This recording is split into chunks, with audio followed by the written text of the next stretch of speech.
बिस्मिल्लाहिर्रहमानिर्रहीम। अस्सलाम वालेकुम वरहमतुल्लाहि वबरकातुहू। मेरे मोहतरम भाइयों, अल्लाह की इस ज़मीन के ऊपर बहुत से ऐसे लोग रहते हैं जो नमाज भी पढ़ते हैं, इबादत भी करते हैं, हज भी करते हैं और कुर्बानी भी करते हैं, लेकिन उनका कोई एक अमल भी अल्लाह के यहाँ कबूल नहीं हो रहा होता। जबकि ये लोग समझते हैं कि हम अल्लाह के बहुत ज़्यादा करीब जा चुके हैं, लेकिन अल्लाह फरमाता है यानी ना इनका गोश्त अल्लाह तक पहुँचता है और ना उनका खून अल्लाह तक पहुँचता है। मेरे भाइयों, ये अल्फाज नहीं बल्कि ये एक ऐसा फैसला है जो इंसान के गरूर को तोड़ देता है। ये वो सच है जो दिल के पर्दे चाक कर देता है। आज का ये बयान कोई आम बयान नहीं है, बल्कि ये रूह को लर्जा देने वाली एक तलख हकीकत है। ये वो आईना है जिसमें चेहरा नहीं नीयत नजर आती है। ये वो तराजू है जिसमें अमल नहीं इखलास तोला जाता है। सुन लो मेरे भाइयों, अगर तुमने इस बयान को दिल के कानों से ना सुना तो कहीं तुम भी उन लोगों में शामिल ना हो जाओ जो खुद को अल्लाह के करीब तो समझते हैं मगर अल्लाह के नजदीक इनका कोई मकाम नहीं होता। ये वो लोग होते हैं जो 5 बहुत बड़े गुनाह शौक से करते हैं और इन्हीं 5 गुनाहों की वजह से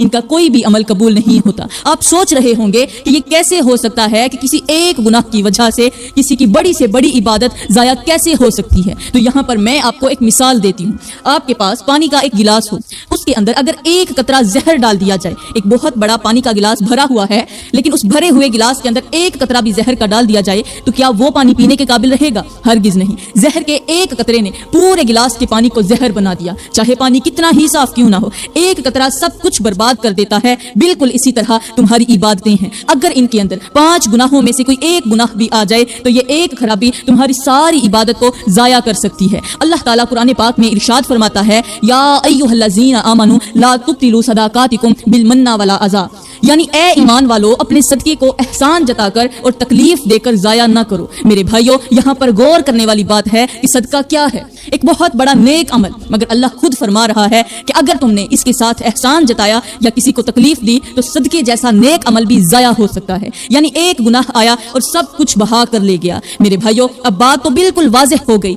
गुनाह सिर्फ गुनाह नहीं होते, ये हमारी इबादत के भी दुश्मन होते हैं, ये हमारी मेहनत को भी जला देते हैं। इसलिए अगर कुर्बानी को, नमाज को और दीगर इबादत को आप बचाना चाहते हैं तो इन 5 गुनाहों से आपको हर हाल में बचना होगा। अगर आप इन 5 गुनाहों में से किसी एक गुनाह को भी शौक से कर रहे हैं, किसी एक गुनाह में भी मुब्तला हैं, तो फिर इन गुनाहों से आपको तौबा करनी होगी। तो मेरे मोहतरम भाइयों, अब बात करते हैं कि आखिर वो कौन से 5 गुनाह हैं जो तुम्हारी हर इबादत को जाया कर देते हैं। ये वो गुनाह हैं जो सजदों को आसमान तक पहुंचने से पहले ही जमीन पर गिरा देते हैं, जो सजदों को हमारी पेशानी से एक बालिश भी कबूलियत की तरफ नहीं जाने देते। याद रखो मेरे भाइयों, ये वो रुकावटें हैं जो तुम्हारी इबादत के रास्ते में दीवार बनकर खड़ी हो जाती हैं। और आखिर वो कौन से गुनाह हैं जो हमारी इबादत को कबूलियत के दरवाजे तक पहुंचने से पहले ही रोक देते हैं। हम एक ऐसी थैली के अंदर अपनी नेकियां जमा कर रहे होते हैं जिसके नीचे सुराख ही सुराख होते हैं, और हकीकत यह है कि ये सुराख तुम्हें नजर ही नहीं आते, मगर तुम्हारी मेहनत, इबादत सब कुछ जाया हो रही होती है। हम समझ रहे होते हैं कि हम नेकियां जमा कर रहे हैं, मगर असल में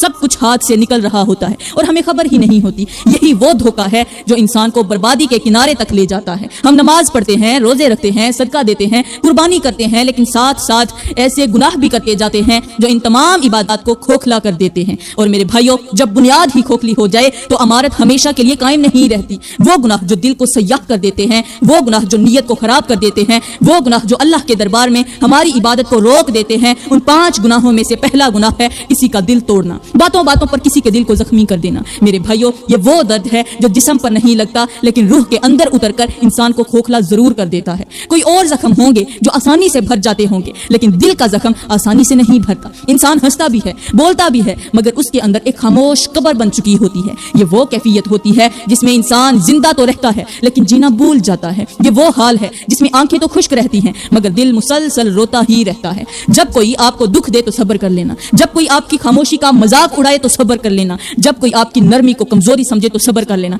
जब कोई आपके हक को कुचल कर अपने पैरों तले दबा दे तो भी सब्र कर लेना। जख्म पे जख्म, दर्द पे दर्द, मगर जुबान पे शिकवा मत लाना। जब दिल भर आए और आंखें नरम हो जाएं तो बस अपने रब के सामने झुक जाना। जब दुनिया तंग लगने लगे तो सजदे में जाकर दिल खोल देना, आंसू पे आंसू, दुआ पे दुआ, बस फिर अपने दर्द अपने रब को सुनाते जाना, सुनाते जाना। फिर देखना अल्लाह कैसे बदला लेता है, फिर देखना कि अल्लाह इज्जत कैसे लौटाता है, और फिर देखना कि अल्लाह कैसे जालिम को उसके गरूर समेत गिरा देता है। वो लोग जो आज तेरे ऊपर हंसते हैं कल रोते नजर आएंगे। वो लोग जो आपको गिराना चाहते हैं, आपको गिराना चाहते हैं, वो खुद एक दिन जमीन पर गिरते नजर आएंगे। बस एक बार सब्र करके तो देखो, क्योंकि सब्र ही एक मोमिन की असली ताकत होती है। मेरे भाइयों, यहाँ पर हमारे प्यारे नबी ने इरशाद फरमाया कि असल मुसलमान वो है जिसकी जुबान और हाथ से दूसरे मुसलमान महफूज रहें। नबी ने हमें ये नहीं सिखाया कि सिर्फ इबादत करो, बल्कि ये भी सिखाया है कि किसी को तकलीफ ना दो, क्योंकि जिस दिल को आप तोड़ते हैं वो अल्लाह के यहाँ बहुत कीमती होता है। आज आप किसी को रुलाते हैं, कल आपको अपने अमाल रुलाएंगे। ये दुनिया खामोश रह सकती है मगर अल्लाह की अदालत खामोश नहीं रहती।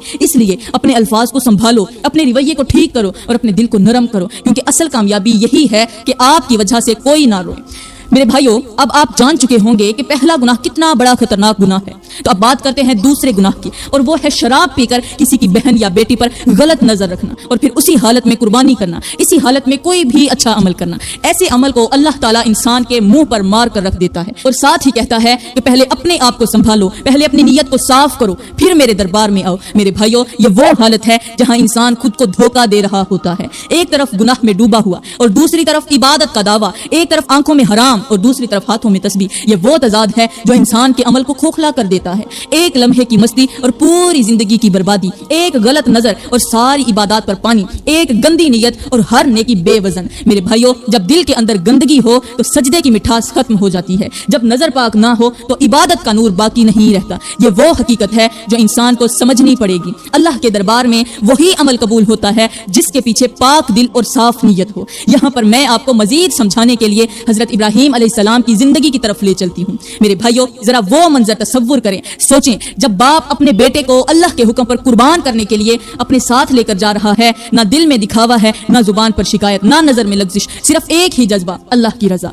बेटा भी सर झुकाकर कह रहा है कि अगर ये रब का हुक्म है तो आप मुझे सब्र करने वालों में पाएंगे। ये कुर्बानी जानवर की नहीं थी, ये कुर्बानी नफ्स की थी, ये कुर्बानी ख्वाहिशात की थी, ये कुर्बानी दिल की पाकीज़गी की थी। एक तरफ छुरी थी, दूसरी तरफ ईमान था, और जब नीयत खालिस हुई तो अल्लाह ने बेटे की जगह दुम्बा अता कर दिया। मेरे भाइयों, यहाँ सबक ये है कि अल्लाह को गोश्त नहीं चाहिए, अल्लाह को खून नहीं चाहिए, अल्लाह को सिर्फ तुम्हारा तकवा चाहिए। अगर दिल पाक नहीं, अगर नजर पाक नहीं, अगर नीयत साफ नहीं तो कुर्बानी सिर्फ एक रस्म बन जाती है। और अगर दिल खालिस हो, नीयत सच्ची हो तो एक छोटा सा अमल भी आसमानों तक पहुंच जाता है। आपको याद होगा कि जब हजरत इब्राहीम अलैहिस्सलाम अपने बेटे हजरत इस्माइल अलैहिस्सलाम को ज़िबा करने के लिए अपने साथ लेकर जा रहे थे तो रास्ते में शैतान आया और उसने कहा, ए इब्राहीम, ये तुम क्या करने जा रहे हो? ये तुम्हारा बेटा है। शैतान ने नरमी से बात की, फिर सख्ती से भी बात की, फिर जज्बात को छेड़ा, फिर अक्ल को भड़काया। कभी कहता आज इसे छोड़ दो, कल ज़िबा कर लेना, हो सकता है रातों रात तुम्हारा फैसला बदल जाए और तुम्हारा बेटा बच जाए। शैतान की एक बात खत्म ना होती कि दूसरी शुरू हो जाती।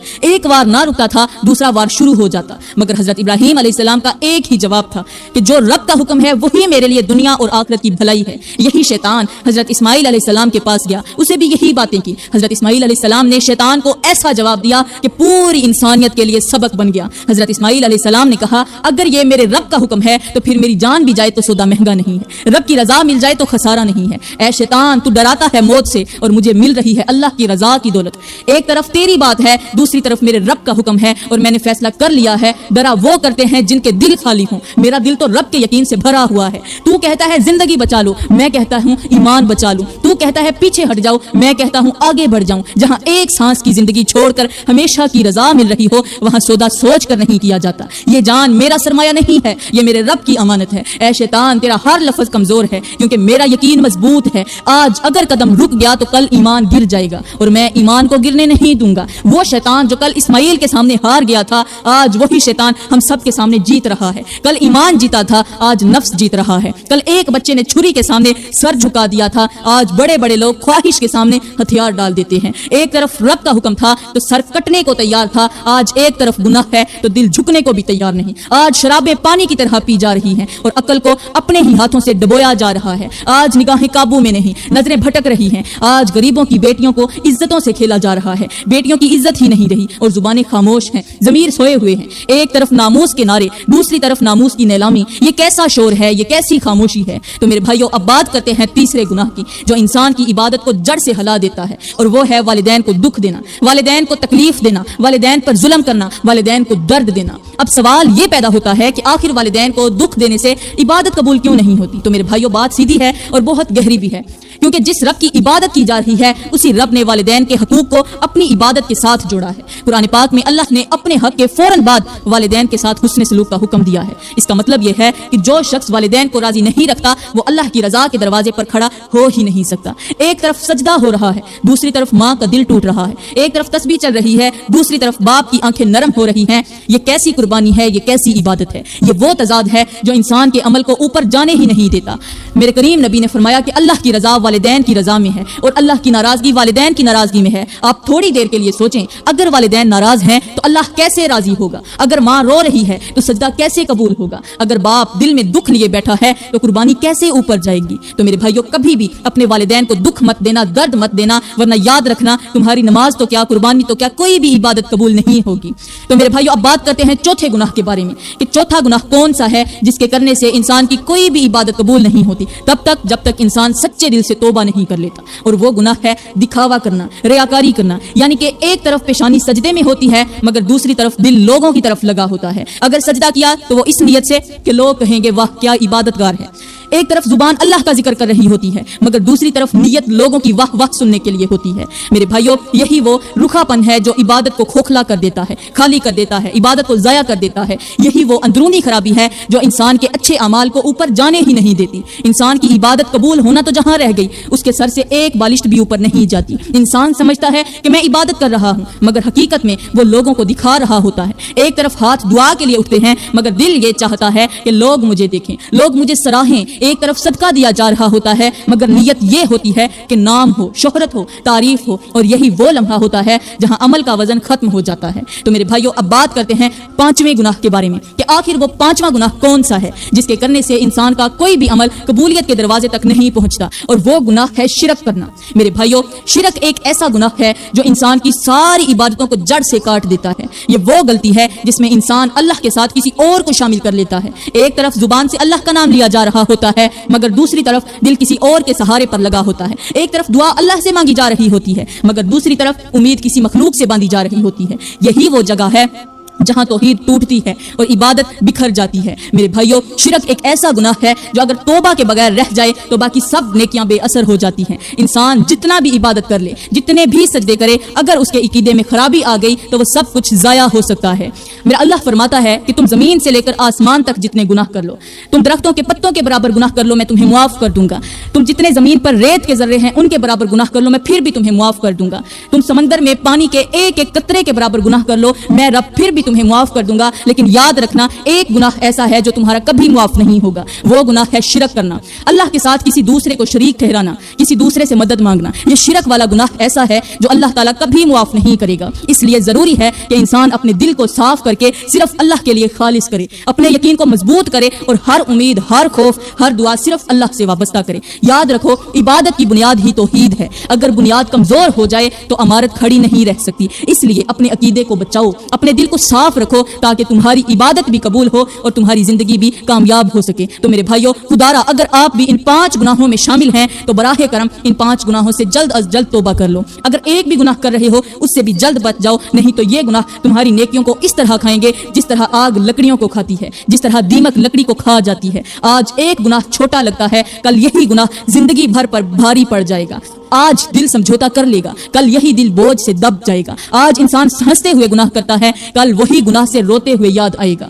آج زبان بہانہ بنا لیتی ہے، کل یہی زبان جواب دینے سے قاصر ہو جائے گی۔ تو میرے بھائیوں، خدارا ان 5 گناہوں کو کبھی بھی اپنے ذہن میں بھی مت لے کر آنا، ورنہ یاد رکھنا تمہاری کوئی عبادت قبول نہیں ہوگی، ہر نیکی ضائع ہو جائے گی۔ تو میں دعا کرتی ہوں کہ اللہ تعالیٰ ہمیں نیک اعمال کرنے کی توفیق عطا فرمائے، وہ کام کرنے کی توفیق دے جس سے اللہ بھی راضی ہو جائے اور اس کا حبیب بھی راضی ہو جائے۔ آمین ثم آمین۔ وما علینا الا